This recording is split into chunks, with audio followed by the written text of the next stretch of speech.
blacklist. According to Merriam-Webster, a list of persons who are disapproved of or are to be punished or boycotted. Or imagine reclaiming that phrase with its negative connotations and resuscitating the term. In our case, an assembly of short stories on race, struggle, and achievement.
People I don't know ask me, so where are you from? What's your background? What's your origins?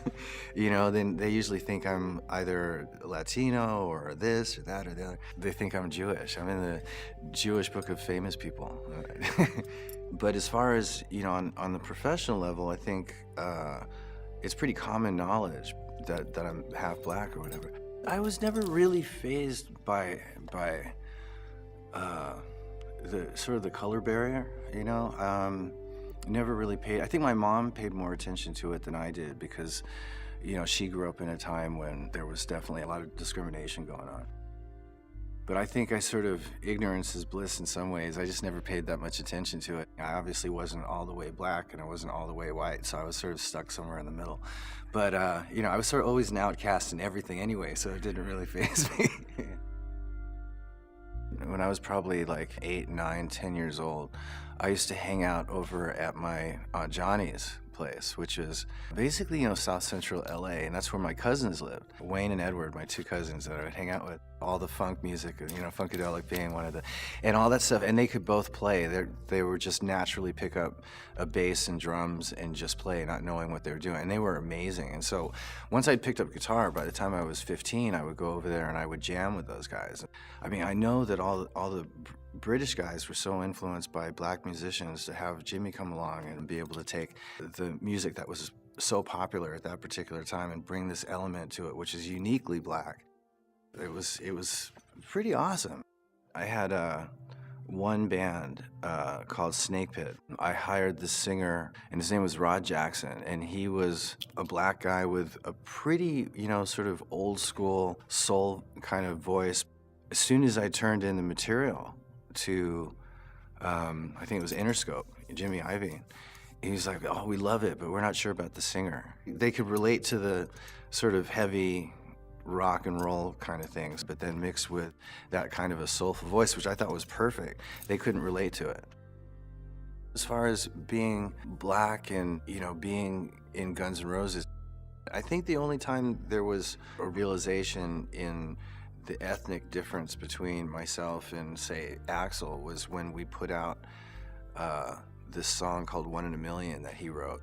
The lyrics in it were, I can't even remember. It was just immigrants and faggots and police and niggers. And that was the first time that I was like, I don't really feel comfortable with you making these statements. Suddenly, the fact that I was black became very apparent to people on the street. A lot of black dudes would come up and go, why did you allow that to happen? So they all knew. I didn't really ever think about who thought where I was from that much, I think I've been true to my roots as far as what kind of guitar playing that it is that I do. And so no matter what kind of music I'm doing, I'm pretty much sort of stick to my guns as far as the style that I do.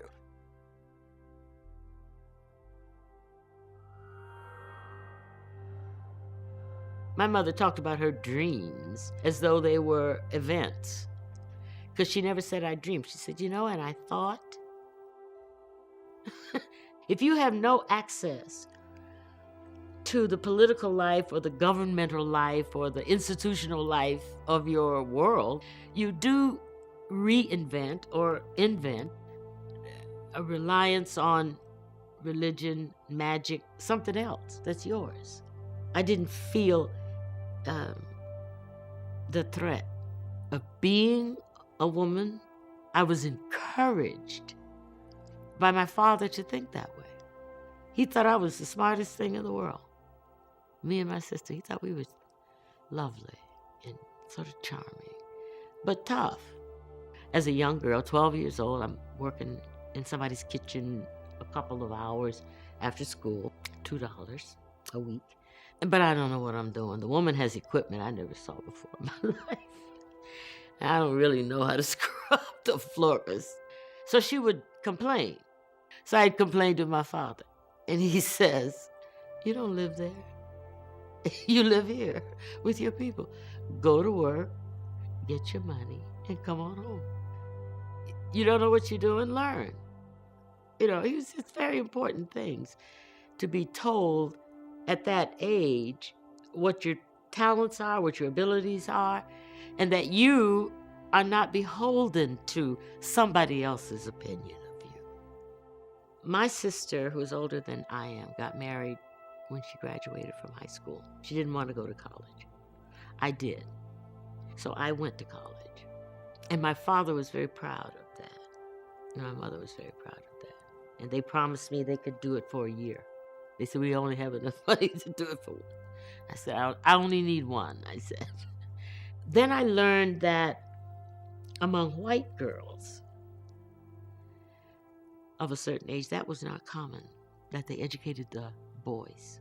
That for a girl to go off to college before the boys was, not unheard of or rare. No, it's entirely different in the black community, it seemed. The fathers pushed the girls to go to college, even if they couldn't send the sons, because the girls, if they went away, could get nurturing jobs, teachers, nurses, some non-threatening thing. If they pushed their men, their boys, they would, want to be promoted. They might get a little high. They would be in a rivalry and confrontational situation. So that's like the race itself decided how to survive and reproduce itself in levels. Writing for me is the only free place. It's the only place where I'm not doing what somebody else wants or asks or needs. Writing is mine. So winning the Nobel Prize, suddenly I am in a different league, not just out there in the world, but in my head. That sort of rivalry within oneself that is not self-generated, but generated outside. The necessity for me to make sure that my work was not somebody else's version of what I should be writing about. Almost all of the African American women writers that I know were very much uninterested in one area of the world, which is white men. That frees up a lot. It frees up the imagination because you don't have that gaze, And when I say white men, I don't mean just the character, but I mean the establishment, the reviewers, the publishers, the people who are in control. So once you erase that from your canvas, you can really play. I studied American literature, classical literature, English literature, dramatic literature. All my life it's been in those areas. It's a confluence. You know perfectly well that you're pulling from the rest of the world of books. But what you want to make is this one little place, like the facet of a diamond, just one little shape, and that's where you live, and that's yours.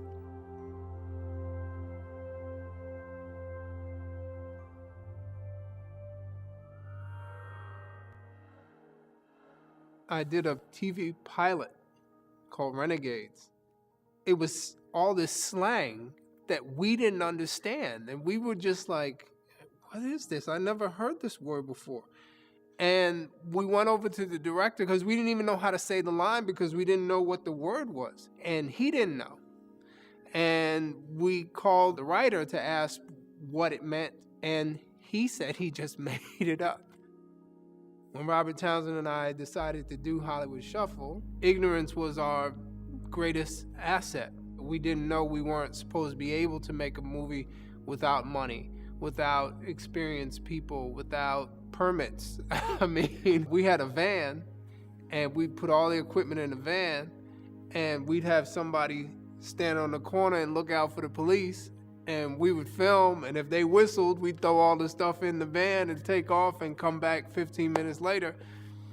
One of the first ideas that Robert and I had was a parody of horror films, and the idea was to take black people and put them in a horror movie and see how they react to these killers versus a white audience. Black audiences always laughed at white people in horror movies because they did the exact opposite of what we would do. I just saw something on the internet that is just so typical. It's at a high school. These two young white kids are pulling pranks on the students. So one guy's in the trash can and the other one's interviewing somebody about Halloween, and then the guy pops up out of the trash can behind him with this little costume on and scares them, and they're getting a good laugh. And they call this one young brother over, and they talking to the black guy, and the guy jumps up out the trash can, and it was just reaction. The brother just turned up, bop, and like hit the dude, and the dude just drops back down to the trash can, and the lid closes. And the brother was like, oh man, damn, dog, I'm sorry. But it was just his programming was completely different. It was like how we react to fear and those kind of situations is gonna be completely different. And that's why we always go to horror movies and laugh at the white people who, when they hear the noise, start going, John, is that you? It's like, because that's the opposite of what we would do. I'ma Get You Sucker was initially only released in 5 cities, and none of them were New York or LA. But there was a starving market. People came because they had not seen themselves, and that's what the conditions at that time was. It was just a vacancy of anything out there for you in terms of entertainment. Journalists would ask me about negative stereotypes and do I think that I'm confirming for white people what the ideas of black people? I said, this is a comedy. I said, this is like Airplane. I said, I grew up watching the Three Stooges and I never thought, wow, white people are crazy. When I was doing In Living Color, it wasn't about doing a black show. I wanted to do a show that was really about everybody. Everybody that Hollywood didn't know what to do with, I knew what to do with. My comedy education wasn't just Richard Pryor and Red Fox and Miles Mabley and people like that, but it was also Monty Python and it was Cheech and Chong. I was in my 3rd year of college at Tuskegee Institute and was studying to be an engineer, and I'm gonna drop out to become a stand-up comedian.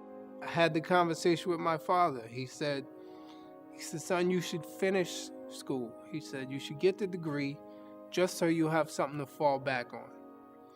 And I said to him, I said, I understand that, Pop. I said, but I see it like this. If I have a cushion that I know I can fall on, I'll allow myself to fall. I said, but if I know there's nothing but hard concrete, I'm gonna do my best to stay standing.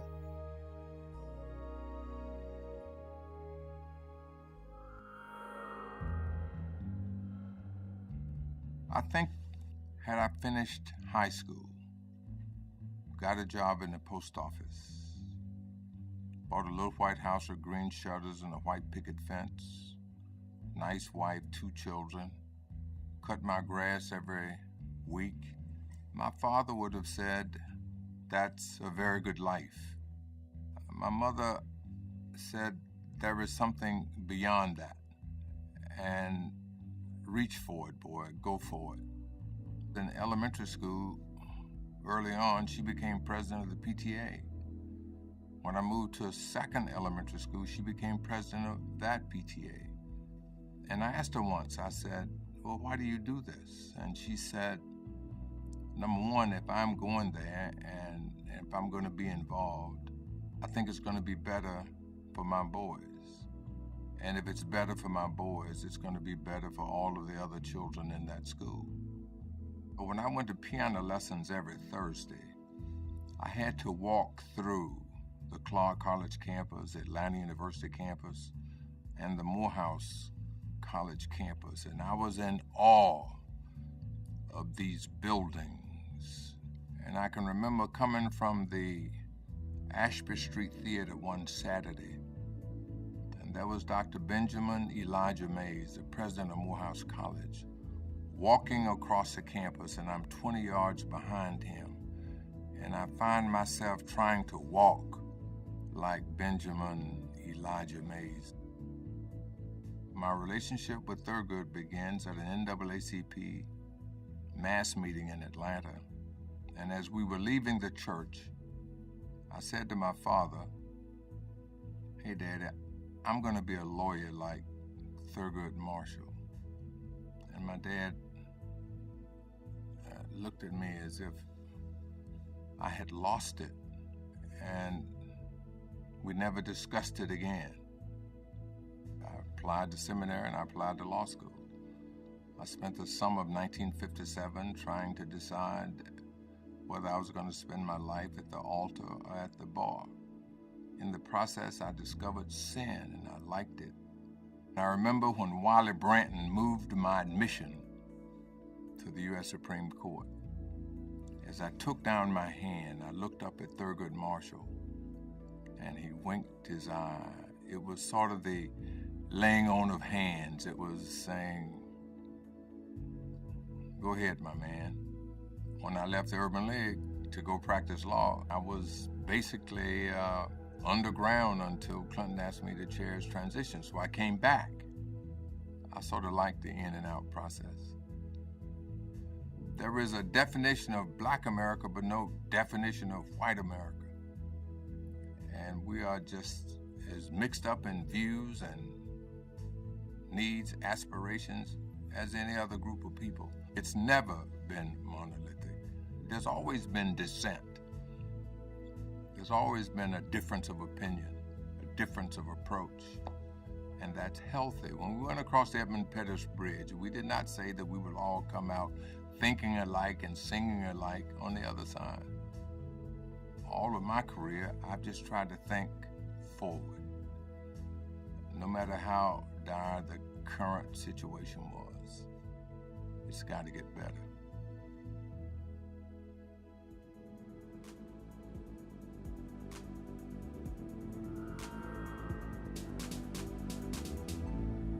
I might have pursued a different career if I had become a teacher or a social worker, which were the choices that women had when I was growing up. But I selected the field of nursing to train in. And it was in that codicil of training that I learned about human life and about the circumstances that people find themselves in. And I learned that everyone who was not a member of the Church of God was not a bad person. And I didn't need to fear them because they were sinful. And I couldn't make judgments about their personal choices. I really just needed to take care of them. I'm really proud that I had the opportunity to serve in a position at the national level, confronting some of the most difficult issues of our society. When choice is denied, the first women who will lose that choice are the women who are likely to fall into groups who are minorities or who do not have resources, and those are more likely to be my African American sisters. I really didn't start out to be a communicator, although I must say that my mother's a minister. Her father was a minister. We went to church on Wednesday night. We went to church on Sunday morning. We went to church on Sunday afternoon. We went to church on Sunday night. We went to church a lot. So I've listened to a lot of lectures in my lifetime on very hard church benches. People really can be persuaded to think differently about an issue. You know, my mother traveled all over the country, tent revivals. A female minister in a fundamentalist denomination is not a common sight. So I learned that you can stand up for what you believe in and that people will come to respect that, even if they don't agree with you. I started this book to describe the life of my great-grandmother, and it's almost been like a magnet that has sucked me in. And so I wanted to lay down the history of my great-grandmother, who was born the year before emancipation, my grandmother, my mother, who was a minister, my own life, and my daughter's life, and the tremendously rapid trajectory of slavery to Harvard-educated lawyer in a very short span in human history.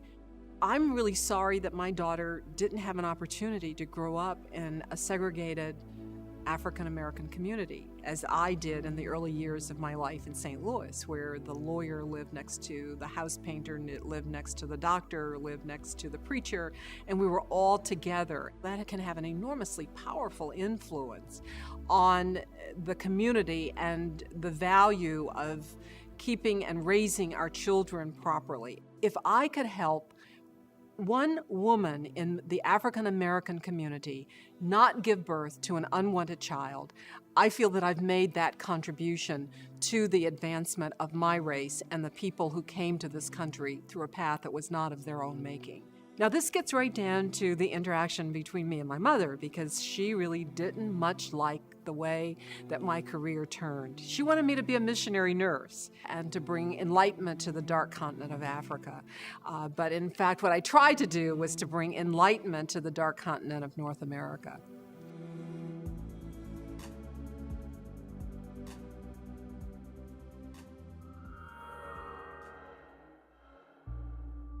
My first time I saw rap was in Charles Gallery in Harlem, from the 371 and Disco Fever and all these places where it really emerged. I was inspired by it from a cultural standpoint. I mean, it was the whole lifestyle and attitude thing that came from it. Middle class were very upset with it. You know, anybody who had one step out of the ghetto didn't like it very much. Those clubs, you had to wear shoes. Those clubs didn't like rap. There was no support in the music industry. The guy who signed Curtis Blow's Christmas Rap was a British A&R director, signed it for London. First time it got played on the radio was in Amsterdam. It was something that the black executives at Polygram Records did not like. In fact, even when it started to develop, the first time a video got played, it was MTV, not BET. BET wouldn't play it. Anybody of color who had resources didn't like rap. The authentic expression of what's going on in the minds of the poor people is shocking sometimes. The language they use. They want to act as if we don't talk about it, it doesn't exist. If the struggle of these people doesn't come out through rap, it doesn't come out at all. If they don't say fuck the police, then we'll never have a dialogue between police and community. The violence in our communities that we ignore. Suddenly, it's a big news story because a few rappers expose a mindset that's in our communities that's sad, and I believe that mindset has to come up and bubble up, and we have to discuss it and come up with solutions. Having spent my whole life loving and appreciating the culture, I see what great contributions it makes. You know, to see the Beastie Boys go on tour with Run DMC early on, what that meant. It really made a difference in this generation. You know, I see the connectedness that's promoted in rap. That the Israeli rapper and the Palestinian rapper and the African rapper and the French rapper, they all speak for, if not from, the position of being locked out. And here they are connected and appreciating each other where they were never before.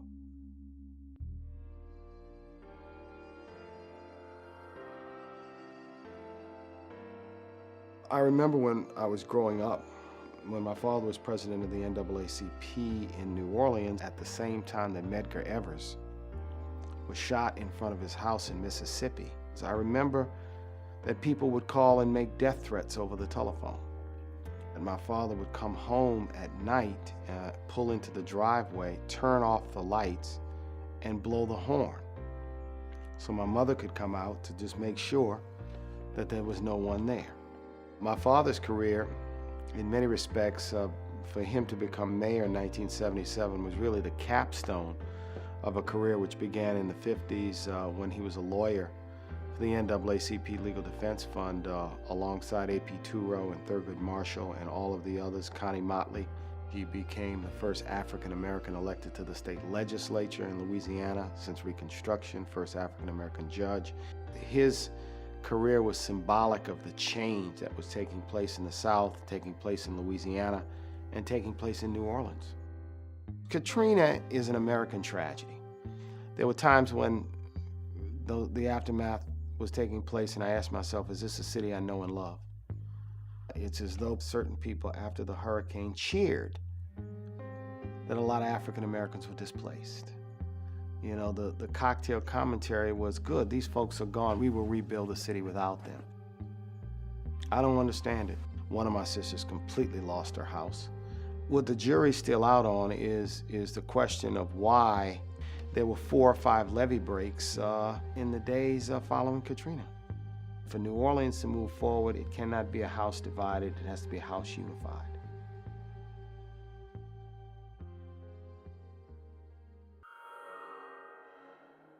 My dad always said you can't get ahead and do everything you want to do in life until you know your past, understand your past. When I first had a chance to go to Africa and actually, for once, be around people that were my color and that, it was a great thing. It was like, wow, I just felt so good. So when, a white person goes to Africa, they might get the feeling that I feel when I'm, in Russia. I loved Muhammad Ali. I love what he stood for. He even went to jail for his belief, and I think that's the ultimate role model. I mean, you can't get better than that. Zena Garrison was the greatest. I remember when I was like 8, we went and we hit with her in Texas, and it was the best experience. When she got to the finals of Wimbledon, I remember I really was happy because we got a chance to stop practicing for once and go home and watch it. And it's hard to be a parent and a coach. My dad taught himself tennis. He decided one day he wanted to learn, so he bought a magazine, he bought video, he bought books. He taught my mom, and then they taught us. And he wasn't a spring chicken when he taught himself. I mean, he was, I'm not gonna say how old he was, because then people that age would probably be offended. We stopped playing juniors because, my dad saw all these parents. It's like the parents have so much pressure on their kids and they're so overbearing and they're yelling at their kids. Most of these kids never even made on the circuit. It wasn't that serious. So he wanted us to not be a part of an environment like that and just live as normal lives as we could, just training. We didn't need to be in tournament play. And he also thought that we would get burned out. Like, okay, if you play all these junior events, when you finally get to the professionals, it's like they'll be tired of playing. It wouldn't be anything new. Venus definitely opened a lot of doors for me because she was first. For me, it was like the Red Sea. She parted it and I just kind of walked through. Like, I'll be like, okay, Venus, I'm playing so-and-so. Oh, hit to her backhand and then hit a slice and come in and all you have to do is put it away. And I'm like, gosh, how do you know all these players? I said once, I'm the most underestimated 8-time Grand Slam champion ever. Every article that I do read, it's like, she overpowered her opponent. Meanwhile, I'm thinking, well, they don't even know how hard I can really hit, because I'm telling you, I'm not hitting the ball as hard as I can. It's a lot more than just hitting the ball as hard as you can. It's all about strategy and moving your opponent and just really figuring them out. Like, I never get credit for mental. And I think that's it's kind of frustrating. But at the end of the day, I'm very happy with me, and I'm very happy with my results. When you train for something for your whole life, you're pretty much ready for it.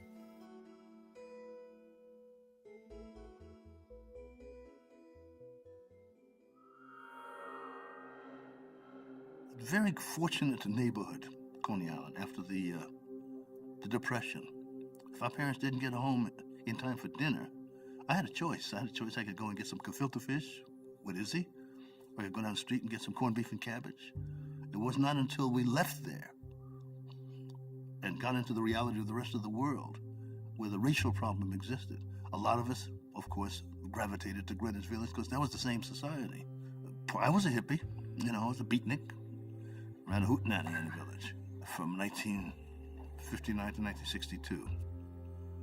The reason why I was down there in the first place was the Blacks. Jean Genet's avant-garde theater called The Blacks on St. Mark's Place and 2nd Avenue. Of course, that later became the Negro Ensemble Company. But in that original cast, I get goosepimples when I talk about it. In that original cast was Roscoe Lee Brown, James Earl Jones, Cicely Tyson, Maya Angelou. Out of that came the Roots people, obviously, and all the stuff that happened in theater and in early television, which was in New York, from that one production. We were one amorphous, wonderful, creative bunch of people. So you'd see at Wilt's Small's Paradise, you'd see a big table. There'd be Godfrey Cambridge and Raymond St. Jacques and Cosby and myself, not wanting for anything, but enjoying ourselves and telling jokes. A brilliant actor by the name of James Edwards. He played the character of Coney in a film called Home of the Brave. He came very close to getting an Academy Award. The scuttlebutt was James Edwards had an affair with some Caucasian actress, and I won't mention her name. And something happened in public, and that was the end of James Edwards. I created what is called, I'm going to give you what you want. I'm going to act like you want, and I'm going to speak like you want in order to get this job and to further my career, all the way to the Academy Award. Now, when my contemporaries had won the Academy Award, their careers went crazy. I didn't get a phone call for a year and a half for a job. Whenever there's a story where African Americans have made history, 9 times out of 10, those characters have been played by Caucasian actors. A good friend of mine, the late George C. Scott, got an Oscar by playing Patton. And I had 3 uncles in the tank battalion that Patton commandeered. They beat the Panzer Division and cut a swatch to Berlin, and they rescued the Jews from Buchenwald, Auschwitz, and Dachau. Those were Patton's men. So I'm watching Patton, and there's only one African-American actor, and he's playing Patton's valet. And you know who that African-American actor was? James Edwards. Every year, you and I can watch movies, and we know completely about European history. And these young actors get these roles that I salivate for. When I won the Oscar, I said, wow, now I can do the Ashanti Empire.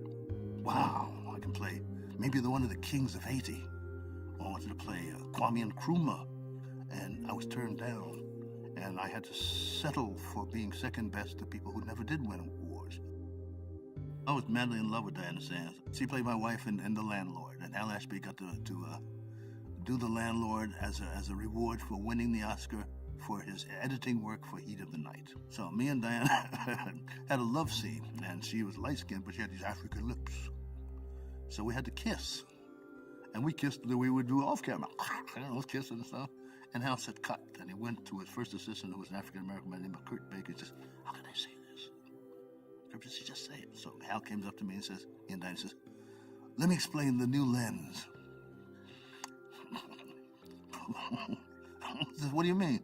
Well, you see, your eye on this new lens is going to be at least 5 feet wide. And your lips and your kiss is going to be about this big. So when you guys are kissing, you're going to be all lips. I mean, we took 15 feet of lips up there. Because we was, so we had to learn how to kiss like this.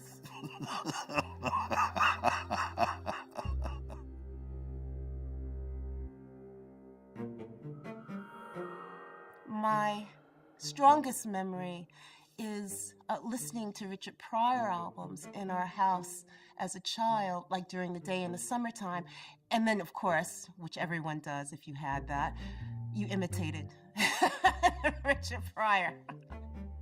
It was this amazing use of language and description, drawing a picture of American life as well that he depicted in his performances. That was really, really informative about language and really informative about storytelling. Within America, there is this thing of just trying to define ethnicities very narrowly and forgetting kind of the history.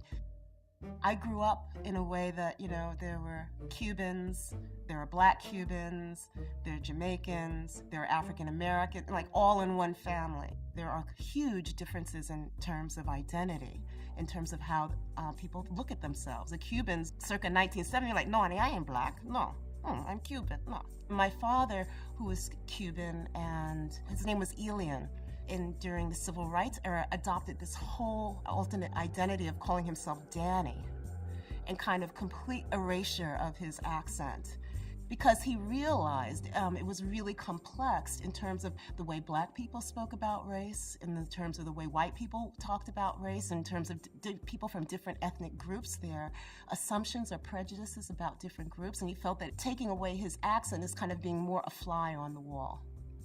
Having grown up and seen all of that, for myself and part of the work is kind of broadening what we think of as identity, that they are all constructions.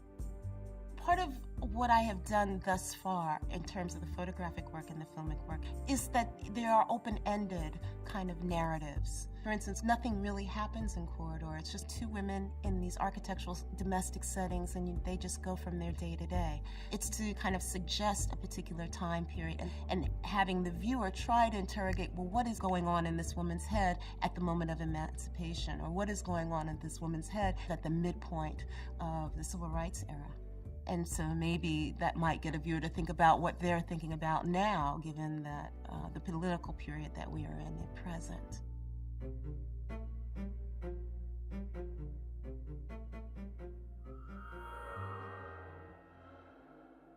Everything in the Negro League was just like Major League. We had the American League, we had the National League. I was signed by the Philadelphia Stars. They used to call us the choir boys and the Saints because none of them were drinkers. We played for the love of the game. Now, it wasn't anything for us to play on a weekend, like 9 games. We played in towns, especially like in Alabama, Mississippi, and so forth and so on, where they had curfews on Black people. Some of the towns, we didn't even see Black fans. And to me, it was heartbreaking, because I never was used to anything like that. They called us all kinds of names, and that's when they had all that segregation down there. They had the Klan. When they came out, and a lot of white people, when they wanted to admit it, they said, well, I've never seen a ball game like that. After our season was over and the major leagues was over, they used to come up with some ball players that would play against us. A lot of the major league ball players wouldn't play against us. In 1940, I was voted the Rookie of the Year from the league. And I was one of the ball players that was picked to play in this All-Star game. So I was a little shaky, all these Joe DiMaggio's and all that kind of stuff. The first time I came to bat, I hit a double to right center field.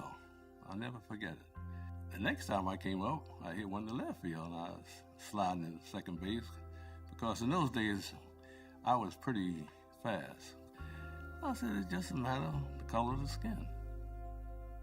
Jackie was only in our league for 1 year. That was 1945. After Jackie went up, well, our attendance started falling off. I came down with rheumatic fever. I was supposed to go to the Giants training camp, wherever they was going to send me. And I never made it. I look at some of the ball players and the way they're playing now, it's altogether a different game. We never had coaches. We never had anything like that. Our teams had one man that ran the team, that was the manager. And no one was trying to help the teacher anything because of the fact they were worried about their job. So I had often thought about if I had gone in and went through a farm system, where they had people tell me what I was doing wrong and so forth and so on. It could have been different, but who knows?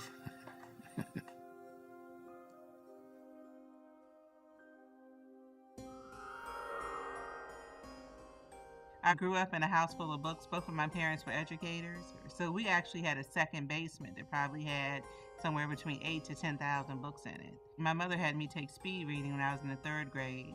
And by the 6th grade, I was reading a book a day. One of my favorite books was My Daddy Was a Number Runner. To me, that was just like when I first read that book. It's funny, I went back and read it recently, and it was just so tame to me now. But when I first read it, the scene in the movie theater just like blew my mind. And I was like, oh, I read a dirty book.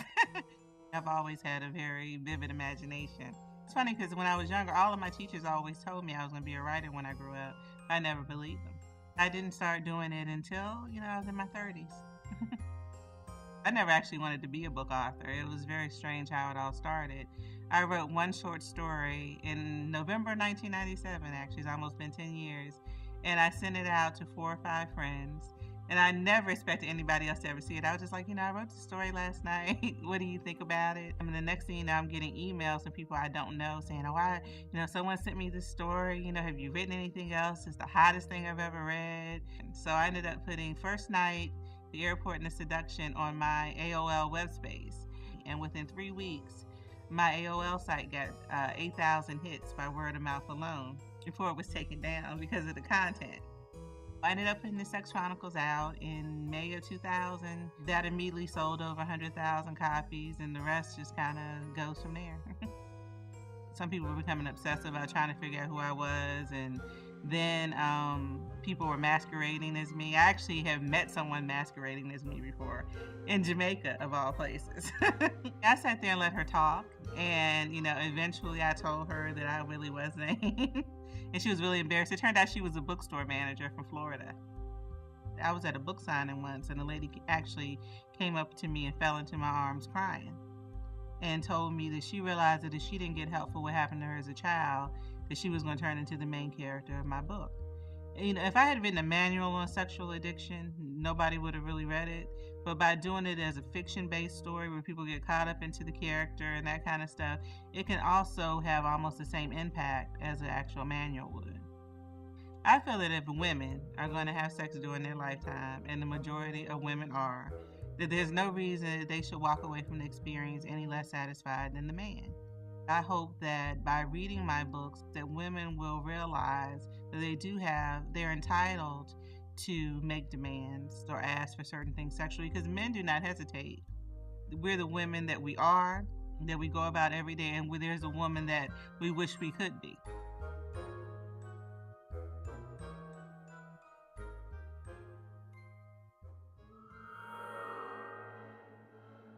"37 Psalms. Fret not thyself because of evildoers, neither be thou envious because of workers of iniquity."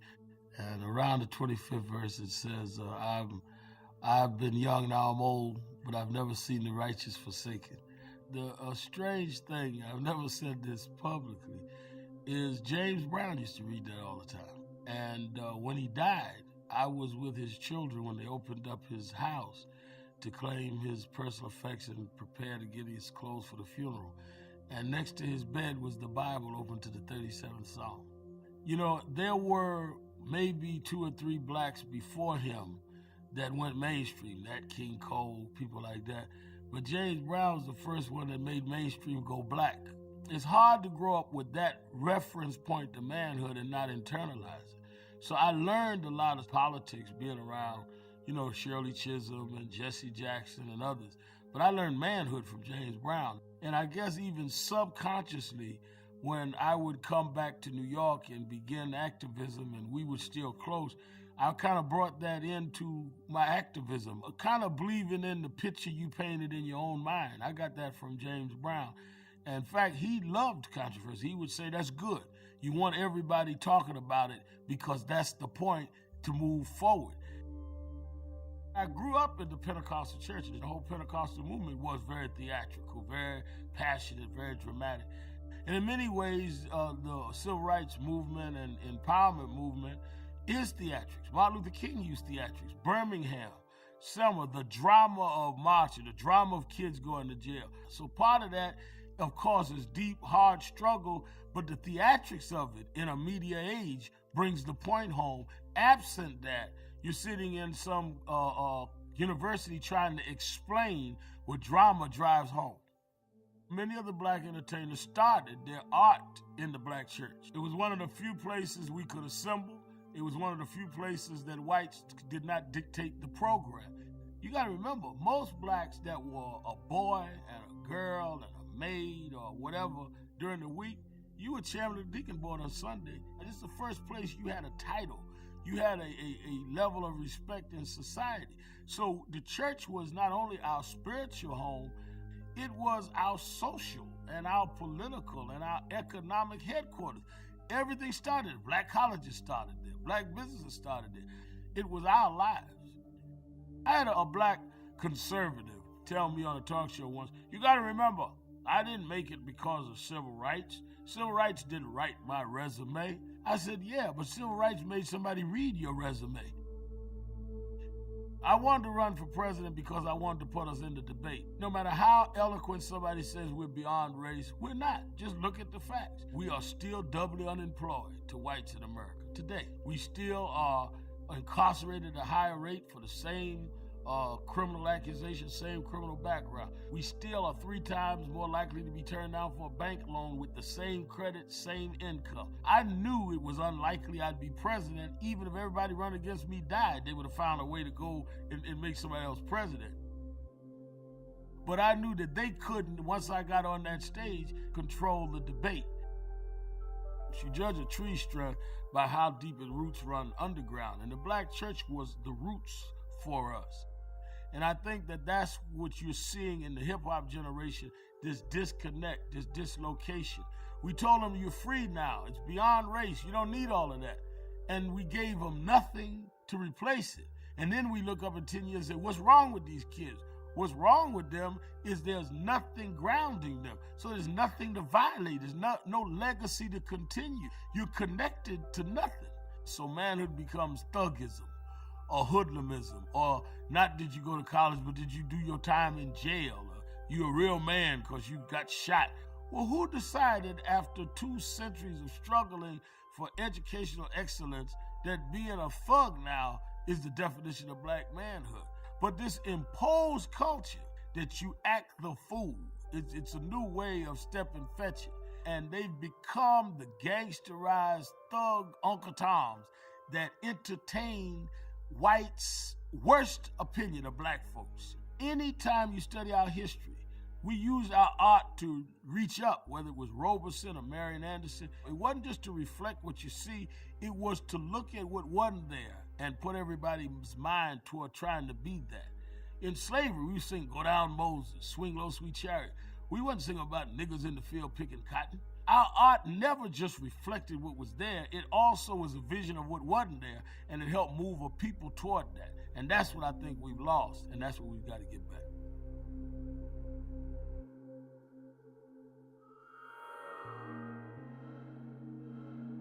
I grew up in Inwood, the northern end of Manhattan, and it was a Revolutionary War battlefield. And there was also a house on Broadway at about 204th Street that was an old Dutch farmhouse from the time that New York was New Amsterdam, a Dutch colony. We used to find musket balls and arrowheads and really old bottles in vacant lots and places in that neighborhood that had been there since colonial times. So I was always fascinated with what had gone before me, and it's something that has been part of me ever since then. It was very difficult for my father.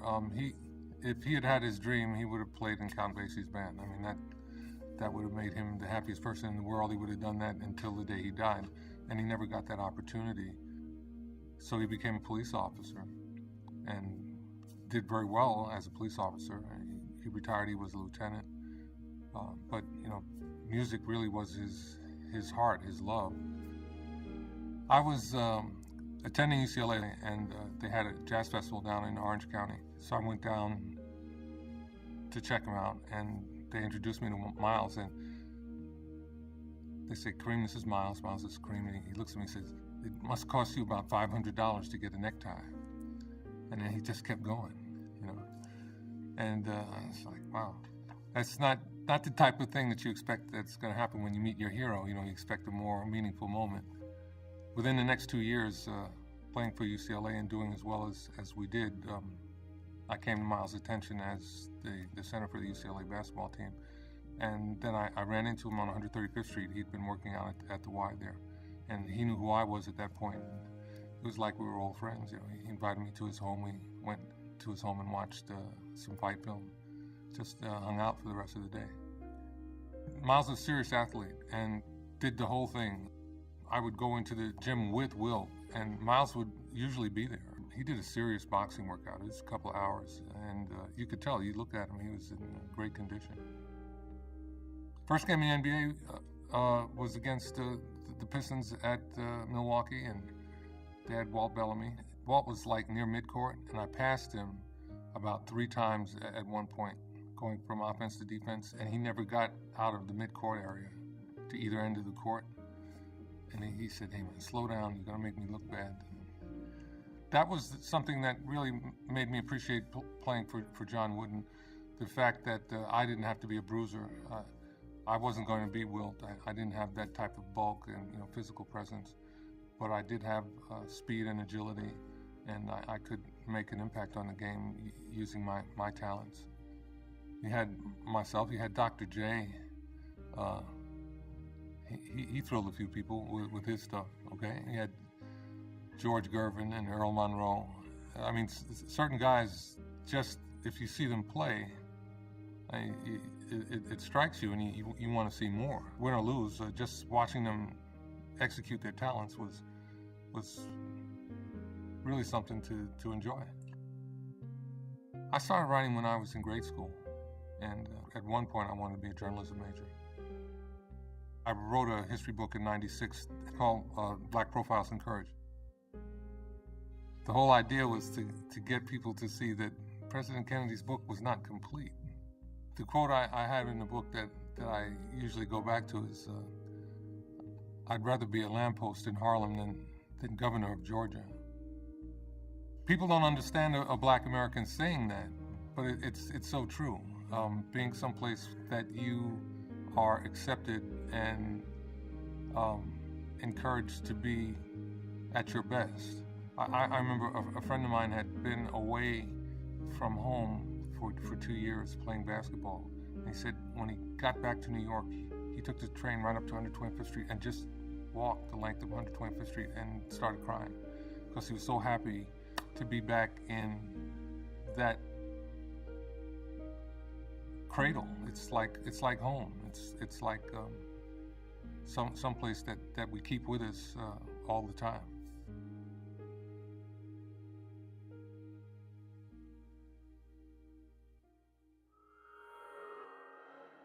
I became a curator at a moment where there hadn't been many black curators in mainstream institutions in this country. I grew up in the city going to museums.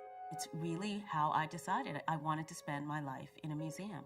And the only way to be able to do that was to work in one, really.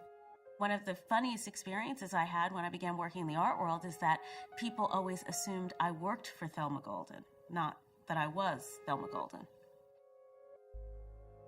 The first artist that excited me would have been Jean-Michel Basquiat. I was a high school student in New York City at the time that the East Village and Soho scene began. At that time, Jean-Michel was working, and his work was very present. I can't say at that point I understood his work, but I'd say through my discovery of his work, it really opened for me the sense of what the art world was. We've had a long tradition of black artists whose work has gone at the heart of speaking about the injustice of this society, but we also have a tradition of artists who have made work for the pure pleasure and joy and beauty that art can bring. And I don't think either of those things makes them more important or less important or more authentic or less authentic as artists in our culture. Can they separate their own life from politics? Perhaps not. But can they separate their work? Certainly. The Whitney was an interesting situation for me because on one hand, as someone who's just interested in art, all kinds of art from all eras, it was amazing to work at this New York institution that really defined American art. But also, I could not be at the Whitney and not acknowledge the legacy of exclusion.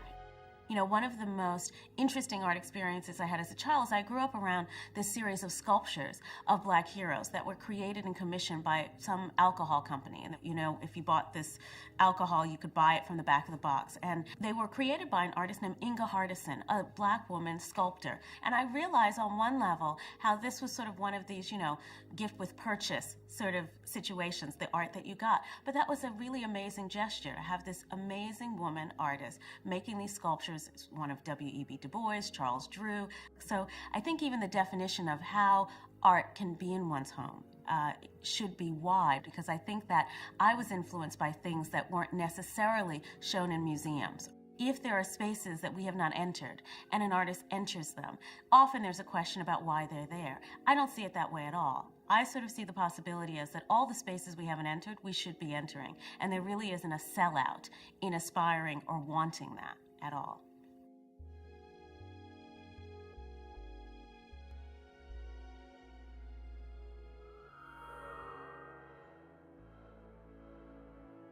It was two completely different worlds, working at MCA Records and also going to Howard University. You know, there were a lot of people that were saying that I was crazy. You know, I would walk around with my briefcase and say that I was going to be the next Berry Gordy and I was going to be a music manager and I'm going to be a mogul one day. You know, if you was coming up in the late 80s during the time of crack, you was either going to be on crack or be in jail or, you know, die. You know, I think you had to be a little crazy to really make it out of that time. I first met Biggie in early 1993. I was looking for someone to kind of rival LL Cool J, like a sex symbol type. And and so I had called around and I had asked if anybody knew of any new talent, and they told me about this guy named Biggie Smalls from Brooklyn. And I was like really looking for a cliche, curly hair, light-skinned cat, you know. And, you know, Biggie was blacker than ever. To be honest, I haven't signed any light-skinned guys. The thing that really shocked people was when Biggie admitted that, you know, being young and black and living in America makes you feel like you want to kill yourself. Hip-hop was a forgotten generation. The music programs were cut. We didn't know how to make any music. So we started putting on records and just looping the instrumental beats. We just created our own world. I think it was a way also to not really get mad, you know? We always use like the finest brands to associate ourselves with. That's why we talked about Bentleys and yachts and Cristal. But we were having an effect on these brands' bottom line, whether it was Cavassier or Cristal or Timberland or Nike. But, you know, we weren't getting paid for it. A lot of these huge companies just started slapping us in the face, whether it was Cristal saying they didn't want black people drinking their stuff, or, you know, Timberland saying that they don't make boots for black people. And so we just started making our own boots. I was walking down Times Square and they had just put up a new billboard of myself. This is the home of the Marlboro Man. You know, you got that redneck white Marlboro Man, and then, you know, then now you got this young black guy, and he has the biggest billboard in Times Square, and it's like 50 stories high, and they know the whole world's gonna have to come to New York and see this message of black power, you know, with my fist in the air. And I didn't realize it was gonna be that big, so when they had put it up, I just stood up and looked up at myself for like 3 hours. It wasn't an ego thing. It was like now maybe people are finally get, you know what I'm about. I'd rather show kids that than to constantly see the cutaways of television of us just living in the projects. You know, my whole life, you know, I just wanted to be somebody.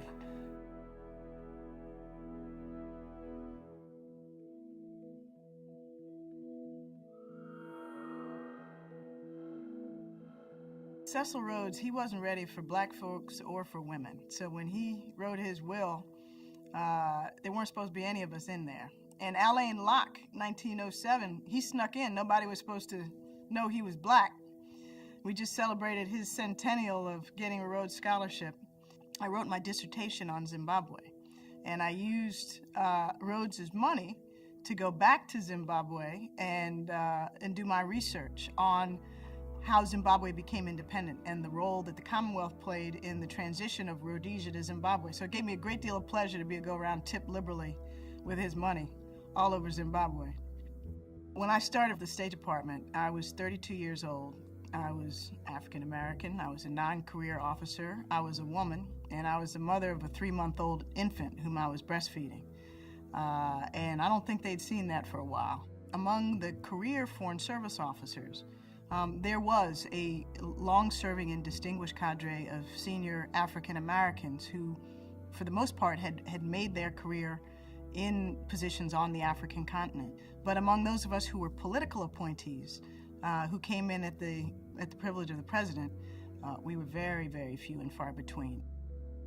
In the 1960s, when we had Robert Kennedy and Martin Luther King building political platforms around the issue of poverty, it gained a salience that it hasn't achieved since. Politicians have become fearful of the kinds of solutions that are necessary to deal effectively with poverty. They mean that government has to play a role, whether it's through education, through health care, through equal employment, through equal pay. Just as politicians don't like to call themselves liberal anymore, I think they're scared of poverty. And that's a tragedy, because 37 million Americans live in poverty in the richest country in the world. And globally, half the world's population lives on less than $2 a day. So think about that. You know, you can buy, 7 pairs of sneakers in this country for what they live on in a year. And somehow we're not supposed to care. It burns me when people say that some politician isn't black enough or, as black as some white guy. What are we talking about? We have to have enough respect for ourselves as a people that we don't put ourselves in these artificial boxes. What defines us as African American is what we do with the gifts we have, and whether we work to try to share them within and among our community and in the larger nation. And I just get pissed off at that old school mentality where we're talking about, well, somebody's got a white mother or a white father and they ain't black enough, or they went to Harvard so they can't be, they can't be really down. When are we going to get past that? It's old I think, to assume that what's good for African Americans is the opposite of what's good for white folks. Why do we have to have that zero-sum mentality at this point? Why can't we all get better health care and better education? I'm an optimist. And so when I get angry, it's easy for me to channel it into just doing more and doing it harder and trying to do it better.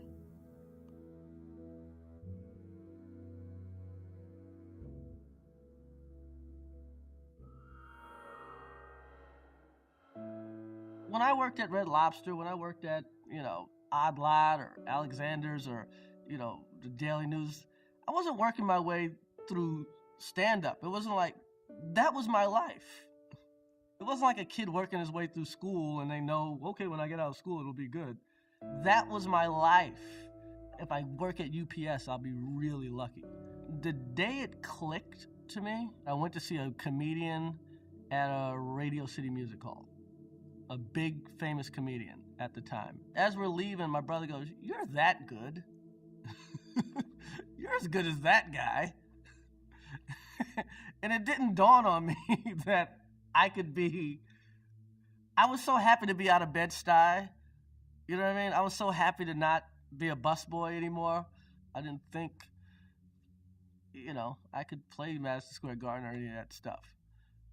I'm fortunate to come up in the time I've come up in. I've been able to reap the rewards of not only my work, but Richard Pryor's work, Bill Cosby's work, Eddie Murphy's work. I have a picture in one of my offices of Cosby, like a young Cosby with like a fedora and a cigar, like as cool as they come. And if you actually read the Richard Pryor book, Pryor Convictions, every time Cosby shows up in the book, he's actually the coolest guy in the Richard Pryor book. My daughter, Lola, goes to sleep with a little Bill doll. That's so cool, man. Like, how much I love Cosby, and it's like, actually both my daughters sleep with little Bills. Eddie Murphy revolutionized acting. No one says that, but he really did. I just remember the way black guys used to act before 48 Hours. And there was a sidekick way of acting that Murphy didn't incorporate. And Beverly Hills Cop, I don't know, it was just so effortless. And it's almost not acting, you know what I mean? Before that, black men would, it's very earnest and, I'm representing my race. And Murph kind of just made it, hey, I'm Axel, here's my badge, what's going on?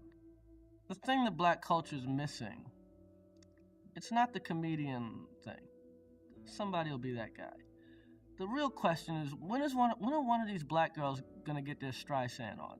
It's like, yo, I'm really about to set it off. I'm writing a movie, I'm directing a movie, I'm starring a movie.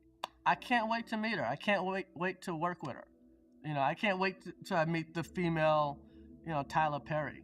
That's gonna be the next level. In my neighborhood, there's like 3-4 black people in my neighborhood in Alpine. And, it's me, Gary Sheffield, Mary J. Blige, Patrick Ewing. Hall of Famer, greatest R&B singer of our time, decent comedian. Who lives next to me? What's the white man next to me? He's a dentist. He didn't invent anything.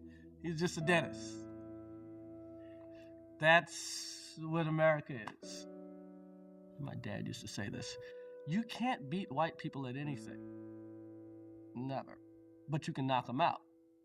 Like, if you have 6 and the white guy has 5, he wins. If you're black, you can't let it go to the judge's decision, because you're going to lose, no matter how bad you beat this man up. You're always black. There's always going to kind of be an overreaction one way or the other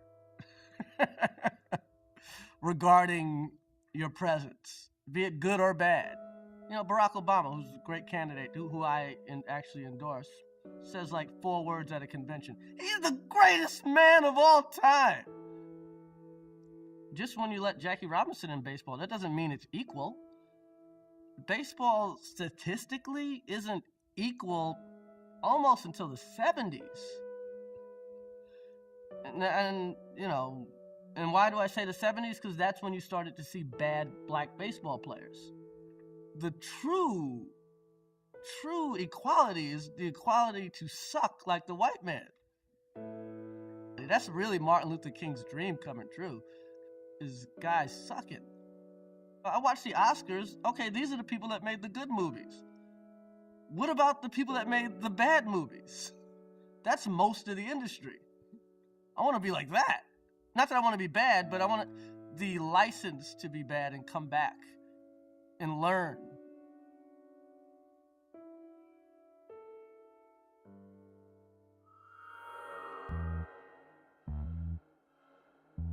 I'm encouraging people to rethink what a black play is. That a black play is perhaps a work of theater that invites everyone to the table. I can write Top Dog Underdog. We were on Broadway.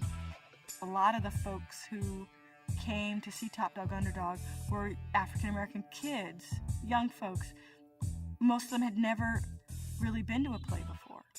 So that was their first experience in the theater. They didn't know to show up when the curtain said 8 o'clock. They didn't know that meant 8 o'clock. They thought, it's like a show, I can come at 9, right? Because they ain't going to be on till 9, right? And they were coming in with their cell phones on, and it was fantastic. Often in the black community, the audience feels that they are an active participant, and they have to, go on, sister, you tell them, that kind of thing. As if it's happening, in their living room. We have to mine those riches more and celebrate those riches more. I think a lot of times we forget who we are. My father was in the Army, 2 tours in Vietnam and 1 tour in Korea, and very rarely talked about the war. I remember when we traveled, when he was reassigned from, say, California to Kentucky or from Kentucky to North Carolina, he would dress in his Army uniform, because if you dressed in your Army uniform, the folks on the road were less likely to kill you. That's how dangerous it was driving in the 60s. Women are less fearful of being in the margins, because we are in the margins. And if you're an African American woman, you're in the margins of the margins of the margins of the margins. It's like being off Broadway, where you can do whatever you need to do to get the job done. It's kind of like that. Sisters like Nikki Giovanni were women that I look to, like, I want to write with that kind of fire, that kind of brilliance, that kind of unflinching honesty, that kind of bravery, that kind of music. I want to get all that kind of stuff in my writing, like they do. I think all my work is just, it keeps asking the same question. Who are we and what are we doing here? The majority of the population imagines that, like, the first thought out of my mind when I get up in the morning is, whoa, I'm a black woman. How do I fit into the white world? I mean, give me a fucking break. I mean, I'm like, yo, like, my dog needs to go to the bathroom, or my husband is talking to me, or whatever. You know, basic human stuff. I'm less concerned about the actions of the man and more concerned about our own behavior, which is ultimately the only thing we can really do something about. The man got his feet up on the table. He ain't sweating it, because we got brothers on the corners killing brothers and sisters on the corners stabbing sisters. He has effectively outsourced the hating to the community. Very good. Brilliant. But you got black folks like, I got mine, don't worry about his. You have a lot of that in the community, which I think is sort of a fear, really stems from a fear of our own brilliance and a fear of our own possibility.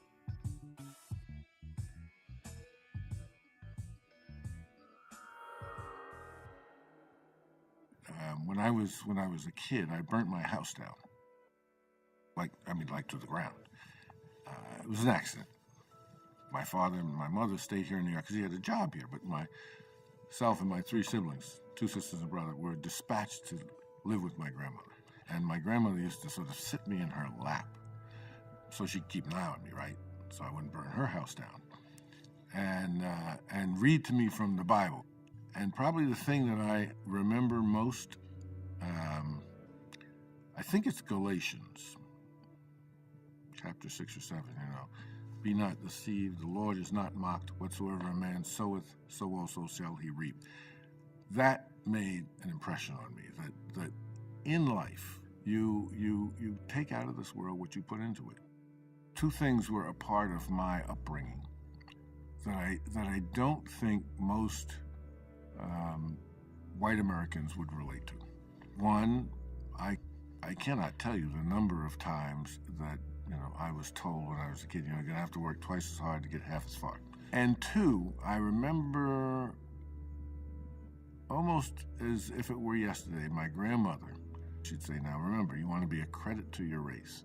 It was as if you were carrying a responsibility not just for yourself or even your family, but for a whole category, group of people.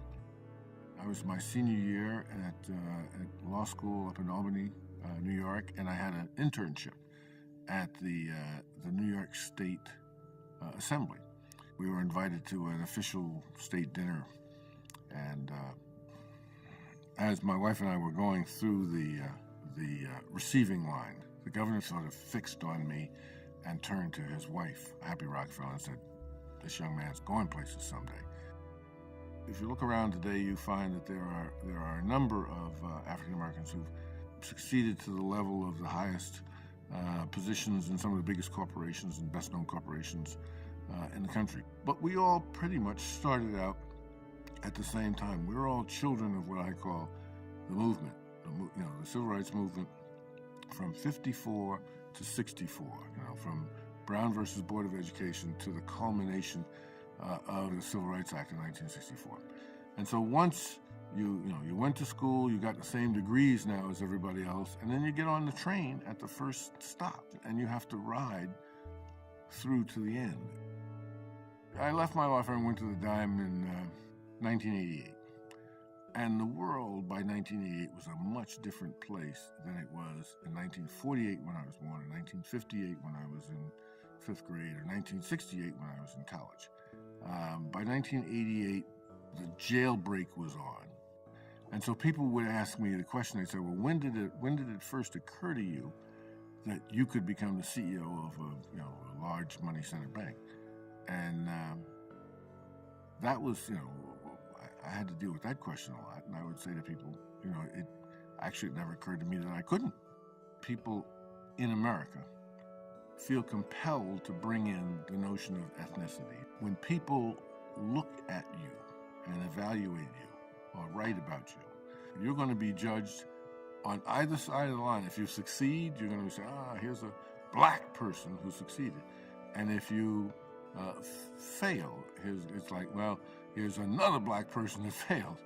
And so, we'll know we've made real progress when you just get to be a person.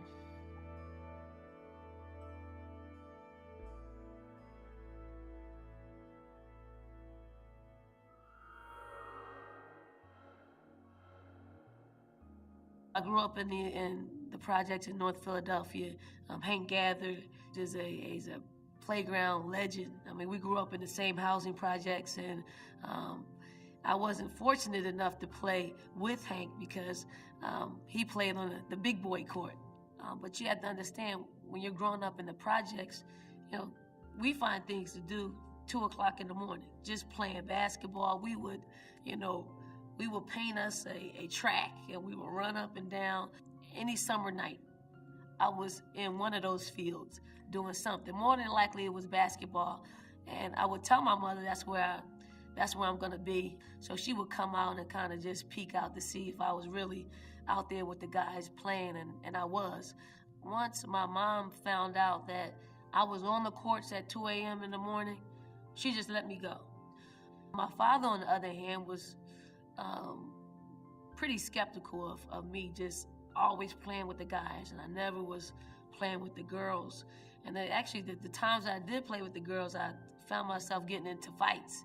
If I'm playing basketball with one of the girls' boyfriends, maybe she thinks more than basketball's going on, but that was the furthest from my mind. I wanted to play basketball. I wanted to win. I wanted to compete.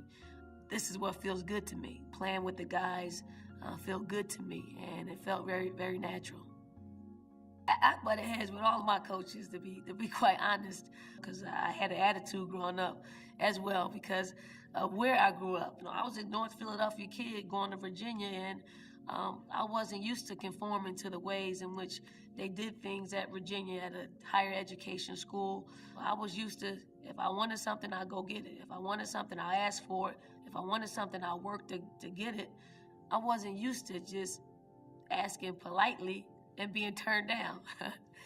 When I actually was at Virginia, there was this one incident. We get this call saying that, this young lady was about to commit suicide, and the only person she wanted to talk to was me. And I'm thinking, wow, I'm shocked. You think you play the game and you want people to be entertained by what you do on the court, and you really don't think you have an influence on a life or death situation. I'm a woman. I have opportunities to coach. I have opportunities to play. I have an opportunity to go to the Olympics. I hope I have a player who's able to do all of those things, because, if they come to me and say, do you think I'll be able to do this, that, I'm gonna say sure. As an African-American woman, athlete, daughter, friend, I think I can make a difference in the world just because I excelled at playing a sport.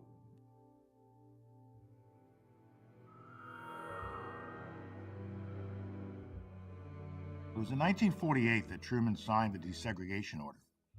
They didn't take it to Congress to pass a law.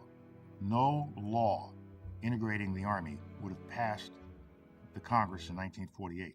But it really was roughly 1953-54, coming out of the Korean War, when the final desegregation took place and there were no longer any segregated units in the Army. I came into the Army 5 years after that, 1958.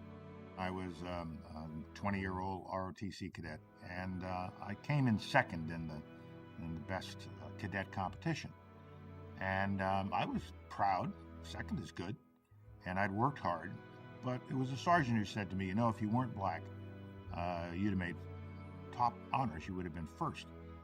And these Southern professors of military science and these leaders from all of these Southern schools simply couldn't let that happen.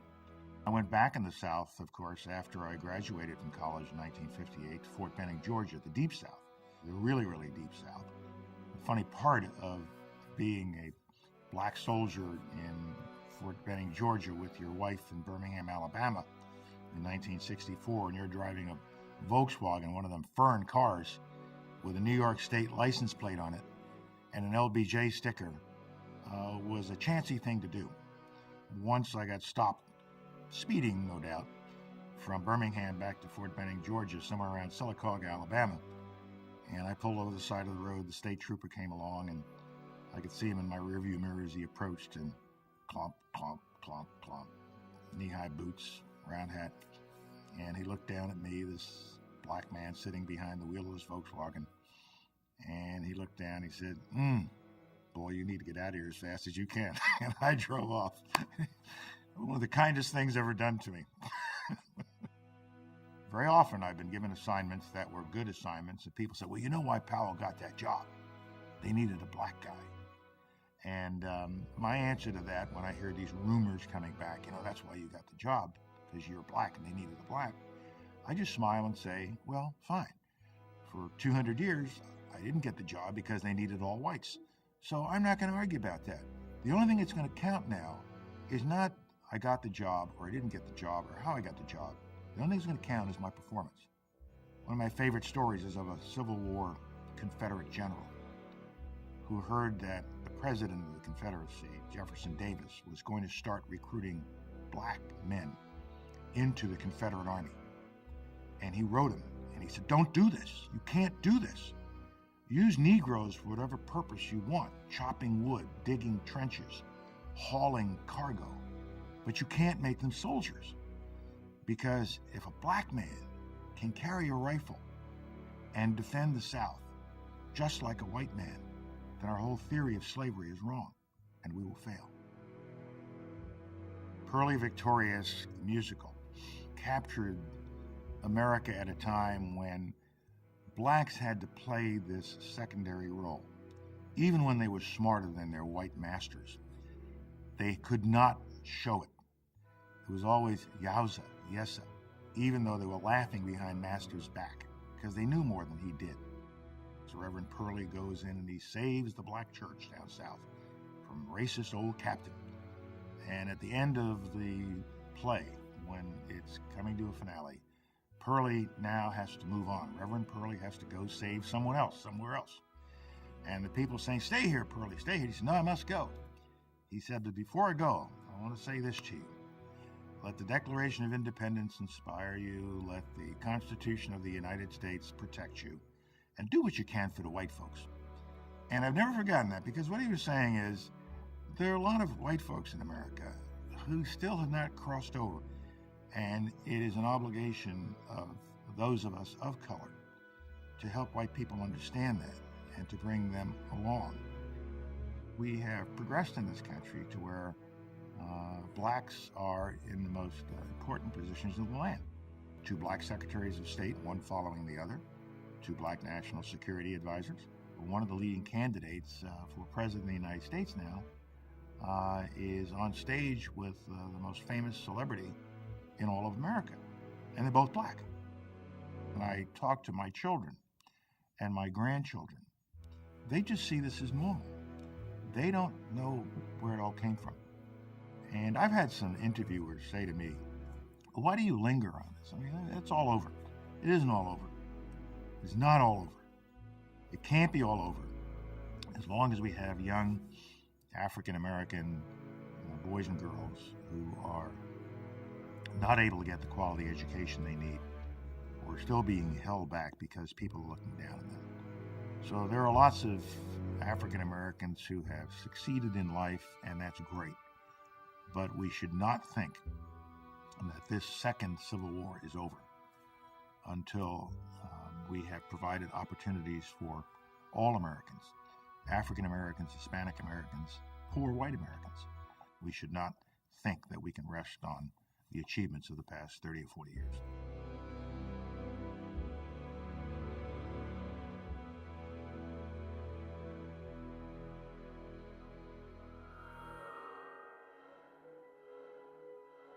My mother's prayers, my father's wit, his stories, his cool, those are things they gave me. So I'm not saying that I'm deprived anyway.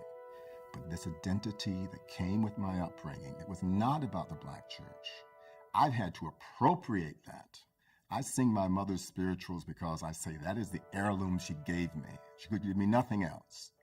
I maybe have a longing for that community. When I do find myself in a church, and being the apostate that I am, I don't go there very often, but I weep. When I hear people stand up and do those things that I only heard from my mother, I weep.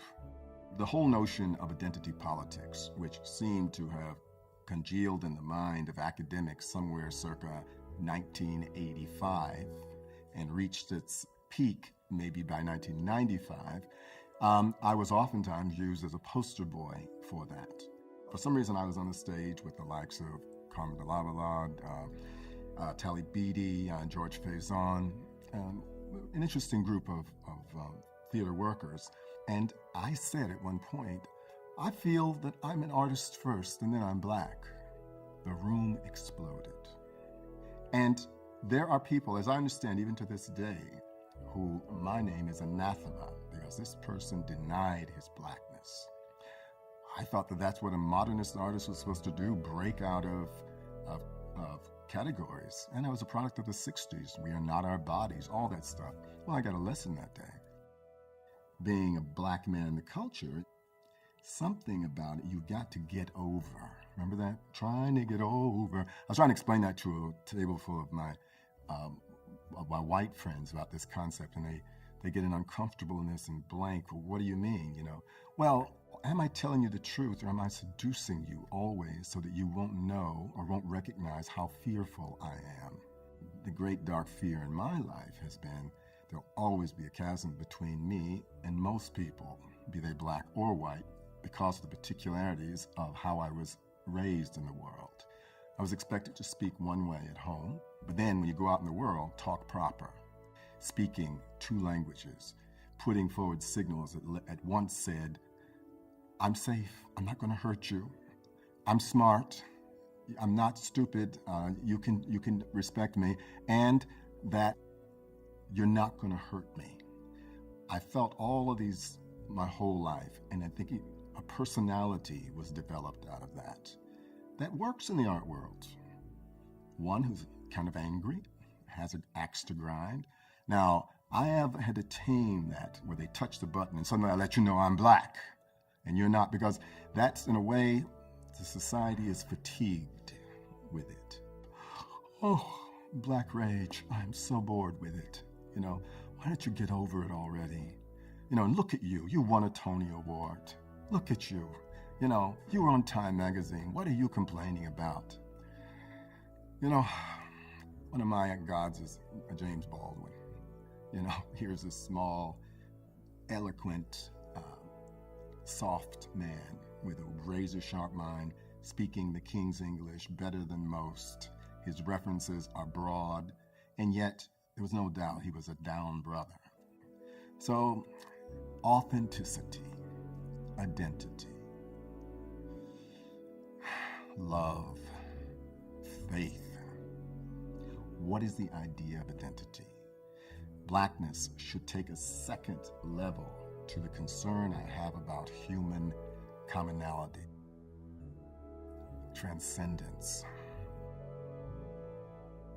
In everything that I attempt, is there a level of honesty and rigor that is inflected with all that I am, what I've gotten from the Western modernist tradition, what I've gotten from my mother and father who were the conduits for black culture for me, what I've gotten from being a working class person, is it all there? Is it cooking?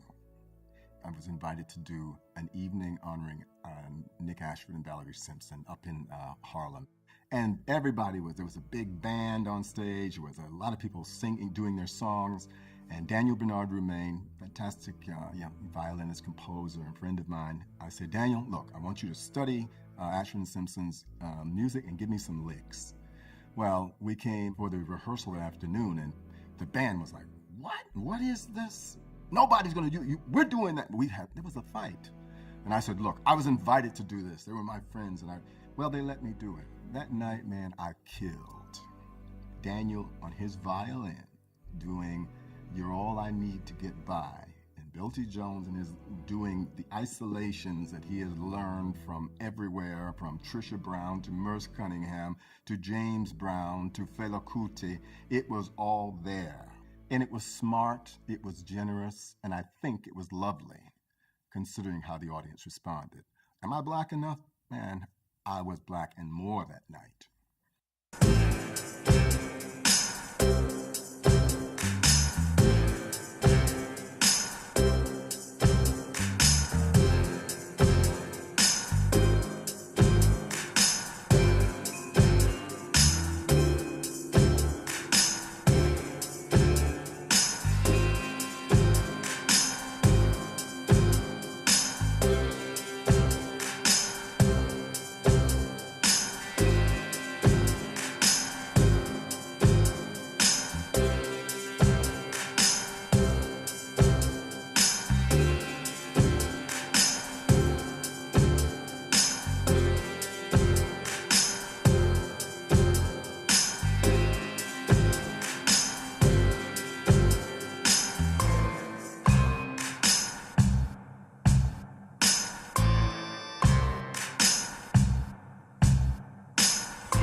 Blacklist essentially is that. When they made this list of people that didn't work, they essentially treated them as if they were black.